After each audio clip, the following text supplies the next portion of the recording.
నా చిన్నప్పుడు స్కూల్కి వెళ్ళే రోజుల్లో ఆటోల వెనక కొన్ని రాతలు కనిపించేవి, కొన్ని క్యాప్షన్స్. వాటిని చూసి అందరము ప్రభావితమైన వాళ్ళమే. ఆ రోజుల్లో మానవ సేవే మాధవ సేవ, నిదానమే ప్రధానం, గర్భవతులకు వికలాంగులకు ఈ ఆటోలో ఉచిత ప్రయాణం, ఇలాంటివన్నమాట. ఇవి చూసి మనం ఎంతో నేర్చుకున్నాము. చూడగానే మనకి ఎంతో ఆనందం కలిగేది. ఆటో తోలుకునే వాళ్ళకేమో లక్షలు కోట్ల రూపాయల ఆస్తులు ఏమీ ఉండవు. వాళ్ళకున్నంతలోనే, వాళ్ళ పరిధిలోనే కర్మయోగము ఎలా ఆచరిస్తున్నారో చూడండి. ఆటో తోలుకునే వ్యక్తి ఆ వీధిలో ఎవరైనా వికలాంగులు కానివ్వండి, గర్భవతులు కానివ్వండి, ఆ పక్క స్టాప్కి వెళ్ళడానికి నడుచుకుంటూ పెడుతుంటే వాళ్ళని కూడా ఎక్కించుకొని ఆ పక్క స్టాప్లో ఫ్రీగా దించి వెళ్ళేవాళ్ళు. ఫ్రీ సర్వీస్ అనమాట.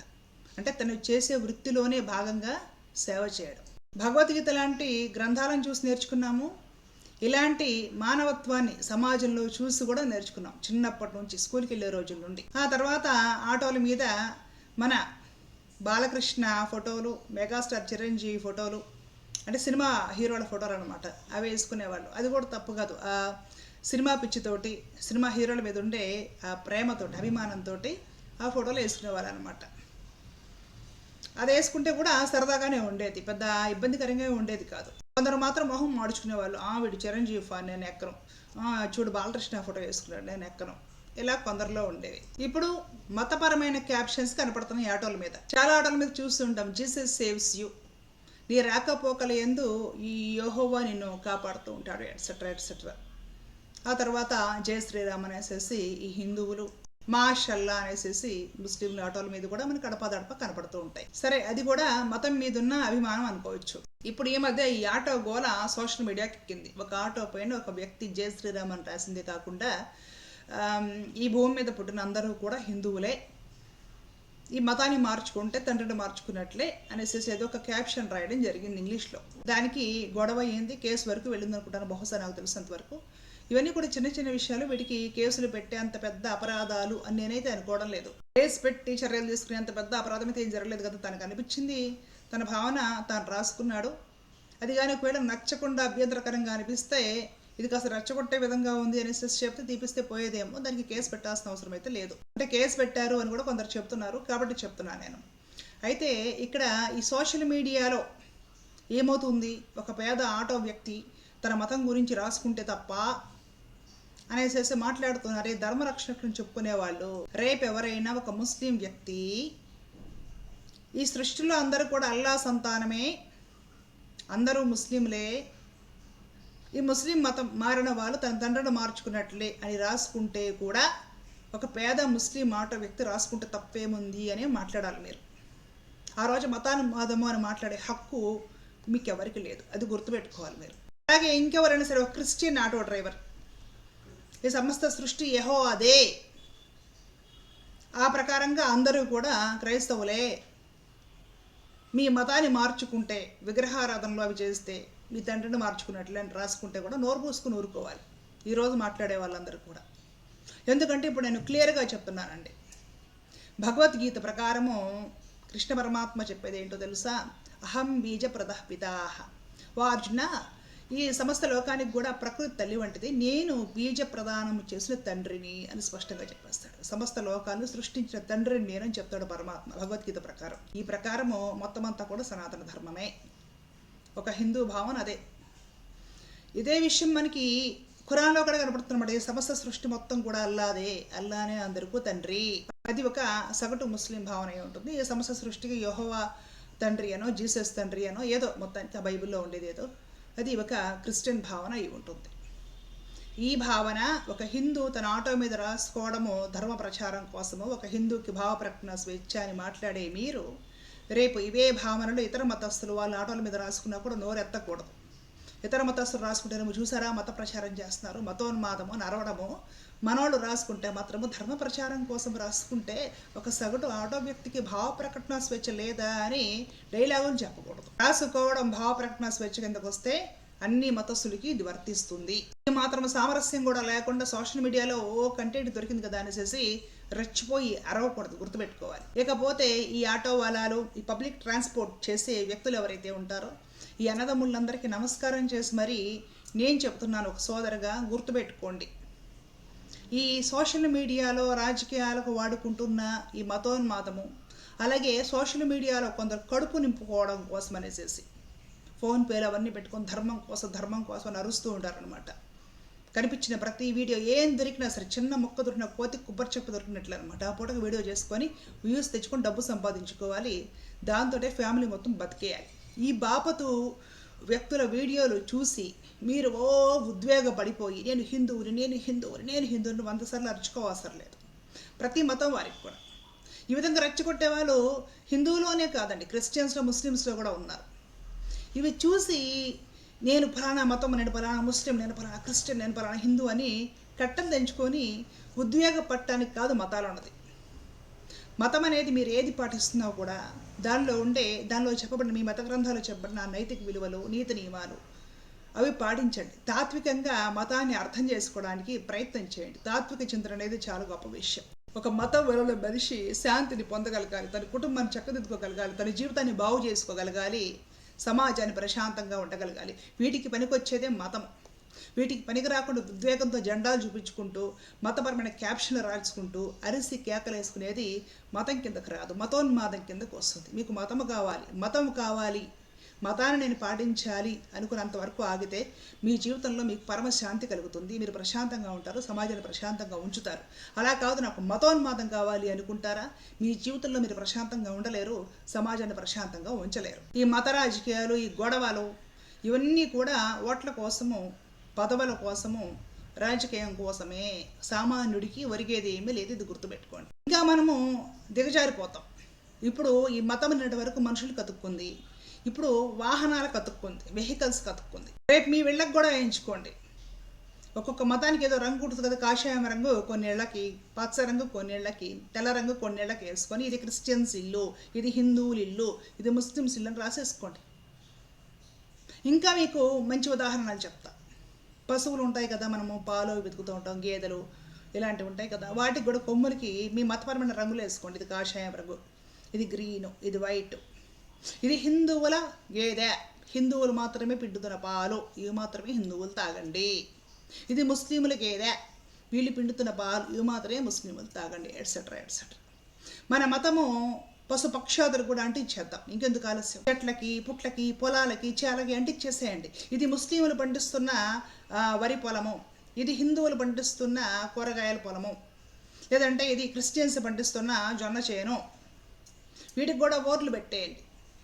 మీరు ఆహార ధాన్యాలు కొనుక్కోవాలనుకుంటే హిందువులు పండించిన పొలంలోనే కొనుక్కోండి, క్రిస్టియన్స్ పండించిన పొలంలోనే. ఇలా మొదలెట్టేయండి. భూమిని కూడా మత రంగు పులిమేద్దాం, భూదేవిని కూడా పనిచేసుకుందాం. మత రంగు పులిమేసి ఇదిగో పలానా మతం వాళ్ళు పండించిన ధాన్యాలే వాళ్ళు తినేయాలి. బాగుంటుందా? రోడ్ల పక్కన చెట్లు ఉంటాయి, వాటికి కూడా మతం రంగులు పులిపేద్దాం. ఇది హిందువు పెంచిన వేప చెట్టు, దీని కింద నీడ, దీని నీడలో హిందువులే ఉండండి. ఇది ముస్లిం పెంచిన రావి చెట్టు, దీని కింద ముస్లింలు వేస్తే అద్దెరండి. ప్రకృతిని కూడా మతం రంగులు పులిమేసి మతోన్మాదం ప్రకృతిలో కొదిలి నాశనం చేసేద్దాం. చివరికి నోరు వాయలేని పసిపిల్లలు ఉంటారు కదా, భగవత్ స్వరూపాలు, రేపటి పౌరులు, పిల్లలు దేవుడితో సమానం కదా, వాళ్ళకు కూడా నేర్పేద్దాం ఇంట్లోనే. నీ క్లాసులో పక్క మతస్థులు ఉంటే వాడితో మాట్లాడొద్దు, తవ్వు పెట్టుకో, వాడి బెంచ్లో నువ్వు కూర్చోవద్దు, వాడితో కలిసి నువ్వు హోంవర్క్ చేయొద్దు, వాడితో కలిసి నువ్వు వాడొద్దు. వాళ్ళని కూడా చెడగొట్టేద్దాం. మనం నాశనం అయిపోయాము, తర్వాత తరాలను కూడా నాశనం చేసేసి ఈ మతం గొడవలతో కొట్టుకునే విధంగా చేసి నిర్వీర్యం చేసేసి మన పిల్లల్ని మనమే బలి తీసుకుందాం. జిన్నా స్వార్థానికి కొంత మతోన్మాదము, కొంతమంది బలైతే సావర్కర్ స్వార్థానికి కూడా ఇదే మతోన్మాదం. జనం బలైపోతున్నారు. జిన్నాది మతోన్మాదం అని మనం అనుకుంటే సావర్కర్ది కూడా మతోన్మాదమే. ఈ మత గొడవలు, ఘర్షణలు వద్దని కలపడానికి మహాత్మా గాంధీ గారు ఎంతో ప్రయత్నం చేశారండి. హిందూ, ముస్లిం, సిక్, ఇసాయి సబ్ భాయి, రామ లక్ష్మణ భరత శత్రుఘ్నులాగా అందరూ కలిసి ఉండండి అని వారి మత గ్రంథాల మీద ప్రమాణం చేయించుకున్నారు. ప్రమాణాలు చేసి మాట తప్ప మనం కొట్టుకుంటున్నాం. మొత్తం మతపరమైన రాజకీయ పార్టీలు వచ్చాయి, మతపరంగా కలిసిమెలిసి ఉన్న వాళ్ళందరూ కొట్టుకుంటున్నారు. ఇప్పటికీ మన మతం రంగులు వాహనాలకు కూడా అంటించేసేసాము, మిగతాన్నిటి కూడా అంటించేసేస్తాం. మొత్తం ఎవరైతేనేమిటి, ఒక అగ్ని అనేది వెలిగించి పెంచిన తర్వాత అది అంటుకొని వ్యాపించడం మొదలుపెట్టాక దాంట్లో మనిళ్ళు కూడా తగలబడిపోతుందనే ఆలోచన ఉందా కనీసం మీకు? మత ఘర్షణలు వద్దని చెప్పిన శాంతి దూత మహాత్మా గాంధీ గారిని దేశ ద్రోహిగా చిత్రీకరించి ప్రచారాలు చేస్తారండి. ఎక్కువగా హిందువులని చెప్పుకునే వాళ్ళే. సిగ్గనిపిస్తుంది ఈ మాటలు మాట్లాడడానికి నాకు. ఈ మధ్య రీసెంట్గా కొన్ని నెలల క్రితం కేరళలో ఇన్సిడెంట్ జరిగింది. ఒక నటీమణి, ఎవరో ముస్లిం నటీమణి ఒక హిందూ ఆలయానికి వెళ్ళి అక్కడ ఈ పొంగల్ ఏదో వండింది, ప్రసాదం.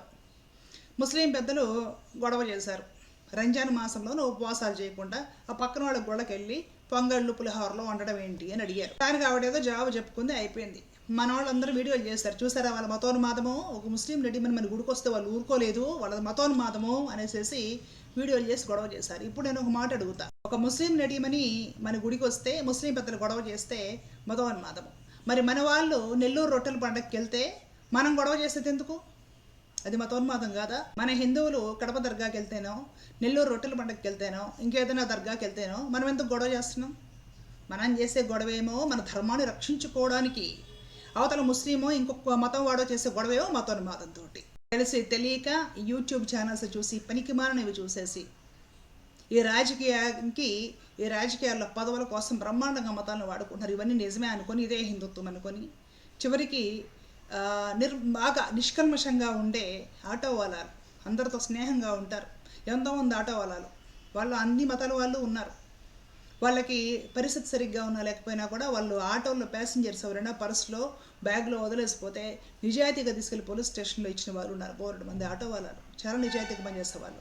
ఈరోజు వాళ్ళు కూడా మత్తులో జోగుతూ వాళ్ళ ఆటోలకి కాషాయం రంగుతో కొందరు, పచ్చ రంగుతో కొందరు, తెల్ల రంగుతో కొందరు, జీసస్ అని, జయ శ్రీరామ్ అని, మాషల్లా అనేసి వేసుకొని ఇదే కరెక్ట్ అనేసి క్యాప్షన్లు రాసేసుకుంటున్నారంటే కరెక్ట్? అది ఆలోచించండి. పబ్లిక్ ట్రాన్స్పోర్ట్ మీద ఎందుకండి ఇవి మతపరమైన చిహ్నాలు? ఒక మతానికి సంబంధించిన వాళ్ళు కాకుండా పబ్లిక్ అందరూ ఎక్కుతారు కదా. అప్పుడు చక్కగా మీ ఆటోలపైన, మీ పబ్లిక్ ట్రాన్స్పోర్ట్ వెహికల్స్ ఏమైతే ఉంటాయో చక్కగా మన జాతీయ జెండా ప్రదర్శించుకోండి. ఐ లవ్ మై ఇండియా అని రాసుకోండి. దేశభక్తిని ప్రబోధించే క్యాప్షన్స్ రాసుకోండి. అన్ని మతాల వాళ్ళు సంతోషిస్తారు. ఇప్పుడు మీకు ఆర్థికంగా కూడా విషయం చెప్తున్నాను. ఇప్పుడు కాషాయం రంగు వేస్తారండి మన హిందూ అన్నలు తమ్ముళ్ళు ఆటోలకి. దాంట్లో ముస్లింలు క్రిస్టియన్స్ ఎక్కరు. వీడు హిందూ ఉన్నది మేము ఎక్కమంటారు. అట్లాగే ఎవరైనా సరే ఏదైనా ఈ ముస్లిమ్స్కి సంబంధించింది ఏదైనా క్యాప్షన్లో పెట్టుకుంటారు. ఎవరో మరకలే మేము ఎక్కం అనేసి వేరే వాళ్ళు ఎక్కడా ఉంటారు. మీకు ఆర్థికంగా నష్టం కాదా? ఆలోచించండి. అసలు చేసే కర్మలో మతం ఎందుకు? భగవద్గీత కూడా ఇది విరుద్ధమే. చేసే కర్మ భగవత్ స్వరూపం అవ్వాలి కానీ చేసే కర్మకు కూడా మతం రంగు పులుగుతానంటే ఇంతకంటే ఉన్మాదం ఏముంది? ఇంకా పబ్లిక్ ట్రాన్స్పోర్ట్, ఈ పబ్లిక్ వాహనాలు అంటే ప్రభుత్వపరమైనవి కాకపోయినా ఆటోలు కూడా పబ్లిక్ ట్రాన్స్పోర్ట్ కిందకే వస్తాయి కదా. పబ్లిక్ని అటు ఇటు చేరవేయడానికి వాడుకుంటారు కదా. చక్కగా దేశభక్తిని ప్రబోధించేవి క్యాప్షన్స్ రాయండి. మన భారతదేశ జాతీయ పతాకం తిరంగా ఏదైతే ఉందో దాన్ని చక్కగా చూపించండి. అందరిలో దేశభక్తి కలుగుతుంది. అన్ని మతాల వాళ్ళు మిమ్మల్ని గౌరవిస్తారు. అందరూ మీ ఆటో ఎక్కుతారు. రామనామం ఉందో, మాషల్లానే ఉందో, లేదంటే జీసస్ఏ ఉందో, అది హృదయంలో ఉంటుంది. పబ్లిక్ని మనము ఈ పబ్లిక్ ట్రాన్స్పోర్ట్ పబ్లిక్ వల్ల మనం బ్రతికే పరిస్థితుల్లో పబ్లిక్లో తిరిగేటప్పుడు మనము ఇలాంటివి దేశభక్తిని పెంపొందించే విధంగా పెట్టుకుంటే చాలా బాగుంటుంది. ఎదుటి వాళ్ళలో దేశభక్తిని పెంచే విధంగా ఉంటాయి. మీకు ఇతర దేశాల్లో చూడండి, యుఎస్ లాంటి దేశాల్లో కూడా ప్రతి చోట మీకు వాళ్ళ దేశం జెండాలు కనపడుతూ ఉంటాయి. వాళ్ళు విశేషంగా గౌరవిస్తారు. ఇక్కడ మతానికి ఒక జెండా, మతానికి ఒక రంగు, ఈ దరిద్రాలు ఏమి ఉండవు.